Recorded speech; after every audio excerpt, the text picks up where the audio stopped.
I don't think we are prepared, and I think it's important for us to be super aware that this is going to be a dramatic transformation. The benefits are going to be unbelievable. I mean, we are on the cusp of unleashing an intelligence revolution. And over the next 10 years, maybe 20 years, we're all going to get access to intelligence in your pocket, the best, the smartest, the most incredible tool you could ever imagine. And that's going to change everything. One of the co-founders of DeepMind, a prominent artificial intelligence business, Mustafa Suleyman, has voiced worries regarding the application of AI technology. He thinks AI has the ability to provide people access to knowledge that could have terrible, potential fatal effects. Let's examine it in greater detail.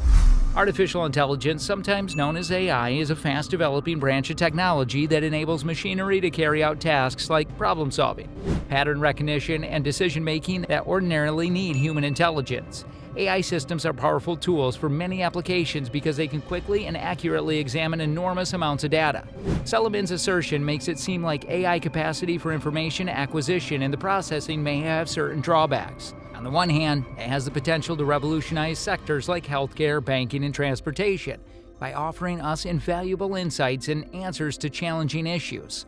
On the other side, this informational accessibility may also be abused or result in unforeseen effects. It's feared that if AI is utilized intentionally or improperly, it may give people or organizations access to information that is dangerous or even lethal. AI might be used, for instance, to design sophisticated disinformation campaigns, control autonomous missile systems, or influence financial markets. There is an increasing need for moral standards and law governing the creation and application of AI technology in order to ally these worries. Governments, tech corporations, and researchers are collaborating to develop regulations and safety measures to guarantee that AI is utilized for positive reasons for humanity, not for negative ones. According to Suleyman, scientific developments have made it possible for researchers to alter and produce synthetic pathogens, which are germs that cause diseases. Concerns about the possible outcomes of such experimentations is, however, mounting. The intentional or unintentional development of synthetic viruses that are more readily transmitted from person to person is one of the grimmest possibilities that specialists fear. In the area of synthetic biology, researchers have made substantial advancements that now make it possible to design microbes for a variety of uses, such as biotechnology and medical research.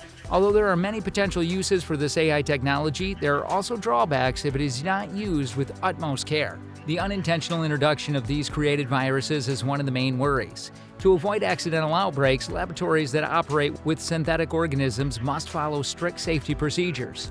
However, errors can occur, possibly resulting in the discharge of a highly contagious artificial virus into the environment. When purposeful usage is taken into account, the situation is even more troubling.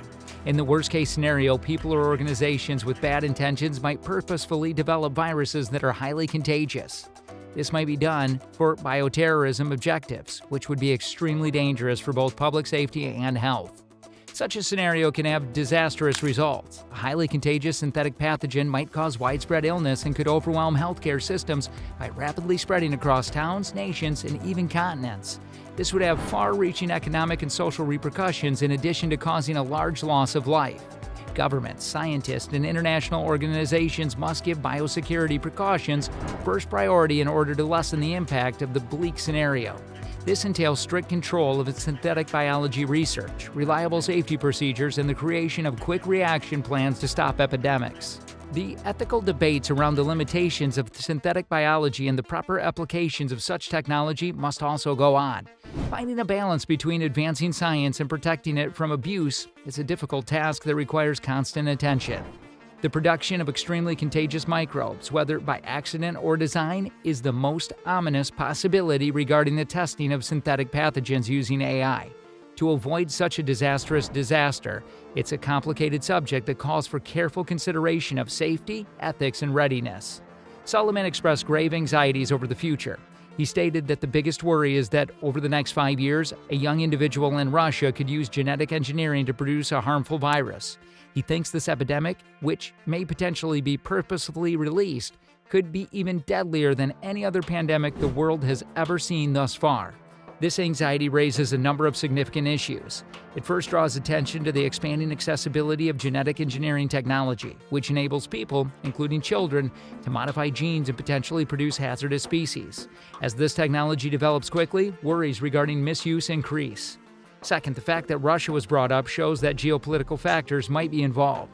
Sullivan's worry suggests that someone from a nation with superior scientific skills may commit such an act, adding another layer of difficulty to international security. A more lethal pandemic is a frightening possibility. Previous pandemics like the 1918 Spanish flu or more recent occurrences like the COVID-19 pandemic have significantly increased the death toll and disrupted the economy. A pandemic deadlier than these would be a catastrophe for the entire world. Sullivan's commitment emphasizes how crucial international collaboration is to controlling and keeping track of developments in genetic engineering technologies. Additionally, it emphasizes the necessity of strong security measures to stop technology misuse and to properly address possible biosecurity concerns. He is concerned that a person in Russia would misuse genetic engineering, which would cause a catastrophic epidemic within the next 5 years.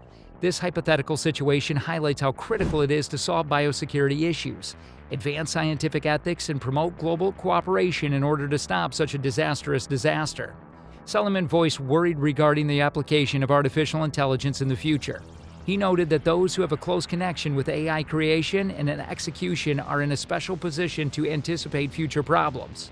He contends that there is a real danger that AI will become unmanageable over the next 5 to 10 years, and that we must act now to erase this worry. The urgency with which the declaration approaches the development of AI is apparent. His statement emphasizes the idea that AI technology has the ability to develop quickly and may even become too advanced for us to adequately regulate and control. This worry may be caused by the increasing complexity of artificial intelligent machines and their expanding presence in numerous aspects of human existence. Sullivan's use of the phrase, "getting on top of it now," highlights the urgency of taking action towards AI. Instead of reacting to prospective problems after they have already emerged, he's arguing for a proactive strategy to ensure that AI technology continues to be advantageous and secure for society. This may entail putting legislation, ethics framework, and safety measures in place. His remark essentially acts as a call to action for business executives, academics, and government officials to collaborate in order to guide the advancement of AI in a responsible and controlled manner.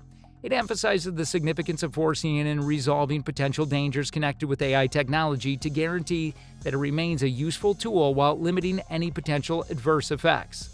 When Sullivan asserts in the statement, "We really are experimenting with dangerous materials," he's expressing worry about the type of research being carried out. It suggests that they are working with compounds that, in the wrong hands, may be dangerous or even fatal. This sends up warning signs about the possible risks associated with their actions. The inclusion of anthrax is essential because it's a biological agent that poses a serious threat. A bacterial disease called anthrax can infect both people and other animals. It's been utilized as a bioweapon in the past, raising major concerns for the safety and security of the general public. When Sullivan continues, anthrax is not something that can be bought over the internet.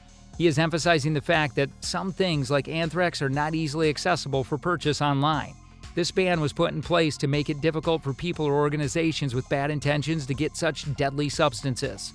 Plus, when he says that can be freely experimented with, he is stressing the value of not performing experiments with dangerous materials without the appropriate safety measures and permission. Without the required knowledge and security precautions, experimenting with chemicals like anthrax can result in major health hazards and public harm. It's critical to restrict access to the software using to run AI models. AI models can be strong and delicate, and misuse could result from illegal access.